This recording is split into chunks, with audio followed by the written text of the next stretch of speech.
అయితే మాకు ఇక్కడ చుట్టుపక్కల అన్నీ తెలుసుకున్నామని చెప్పుకుంటున్నాను. నీ పేరేం పెట్టు? నా పేరు నల్లగొండ. దాదా ఎందుకంటే పేరు కదా చిర్ర నల్లగొండయ్య. చిర్ర నల్లగొండయ్య సార్తో ఇప్పుడు మనం ఫేస్ టు ఫేస్ ఇంటర్వ్యూలో మాట్లాడుతున్నాము. సార్ ఇట్లా మేము తెలంగాణ గురించి వచ్చాం సార్. మా టాపిక్ అయినా తెలంగాణ టాపిక్ సార్. ఈ తెలంగాణ గురించి మీరు ఏమైనా చెప్పగలరా? తెలంగాణ రావాలని రావాలి, మరి ఖచ్చితంగా రావాలి. తెలంగాణ వస్తే ఏం ఉపయోగం సార్ మనకు? మనకు ఏంది అంటే మన తెలంగాణ మనకైనట్టయితే మన రాజు మనకే అవుతాడు, మన మంత్రి మనకే అవుతాడు. అందుబట్టి మనలో కూడా సాధిస్తాడేమని ఆశ, ఇంకోటి ఏం లేదు. ఈ తెలంగాణలో ఆత్మహత్య బాగా చేసుకుంటారు కానీ ఆత్మహత్య చేసుకున్న ఏమైనా వచ్చే అవకాశం ఉందా? అది తప్పు పద్ధత? ఇక తప్ప అంటే అయినోళ్ళు తింటారు, మన కానోళ్లకు మాత్రం గరీబులకు చెందదు. అది ఏమొచ్చినా కానీ వాళ్ళే అనుమతిస్తారు. ఇవి మీరు వ్యవసాయం ఎంత మంది చేస్తుంటారా? నాకు 70-75 ఉండవచ్చు. 75 సంవత్సరాలు. సిర్ర నల్లగొండయ్య వయసు 75 సంవత్సరాలు సార్. 75 సంవత్సరాలు. అతను ఊహ తెలిసినప్పటి నుంచి వ్యవసాయం మీదనే ఆధారపడి ఉద్యోగిస్తున్నాడు. దాని మీదనే. ఇతను మీ సంతానం, మీ కొడుకులు బిడ్డలు? 3 కొడుకులు 3 బిడ్డలు. 3 కొడుకులు 3 బిడ్డలు తాతగారికి. వాళ్ళు కూడా వ్యవసాయమే, అంతా వ్యవసాయం పైన జీవించడం జరుగుతుంది. ఇక ఈ తెలంగాణ వస్తే ఇలాంటి వెనుకబడిన ప్రాంతాల వాళ్ళ కొడుకులైనా కనీసం చదువుకొని ఇట్లా ఒక ఉద్యోగం, ఉన్నత స్థాయి ఉద్యోగులుగా కాకుండా చిన్న ఉద్యోగులు అయినా ఉన్నా కూడా ప్రతి ఒక్క కుటుంబానికి ఉద్యోగిగా ఉండొచ్చు. వీళ్ళ ఆశ కూడా అదే, చిర్ర నల్లగొండ ఆశ కూడా అదే. నాట్ ఓన్లీ నల్లగొండయ్య, అది పూర్వం నుంచి కూడా వ్యవసాయం. అది పూర్వం నుండి తాతగారి వ్యవసాయమే.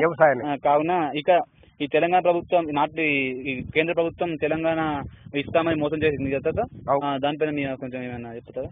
ఇక ఏం చెప్పాలి కానీ అవి అయినాయి. మనం నడిబారకు వచ్చినాం, కాలం దగ్గరికి వచ్చింది. ఇప్పుడు ఏమొచ్చినా మన పిల్లల గురించే బాధపడు. ఇప్పుడు ఇప్పుడు మా తరం అంతరించిపోతుంది. భవిష్యత్తు పైననైనా ఈ తాతగారి భవిష్యత్తు తరతరాల వారు ఏ విధంగా ఉండాలని వాళ్ళని మంచిగా ఉండాలని కోరుకుంటున్నారు.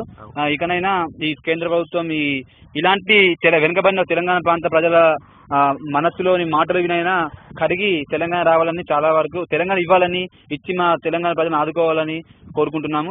ఈ ప్రతి ఒక్క తెలంగాణ వారి కోరిక కూడా ఈ విధంగానే.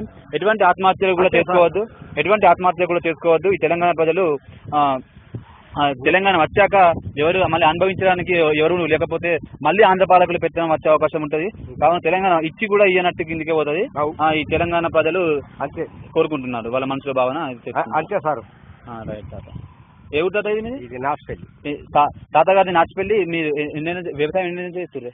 మా తండ్రి ఒక 60-70 ఏళ్ళు చేసిండు, నాకు 70-75 అవుతుంది. పొలం మీదేనా? పొలం మీద. మీ పొలం మీద లేకుంటే వేరే మనది చాలకపోతే వేరే వాళ్ళది? వీళ్ళ సంతానం పరంగా చూసుకుంటూ ఉంటే ఈ తాతగారిది ఇంకా చాలక వేరే కౌలు తీసుకొని చేయడం జరుగుతుంది.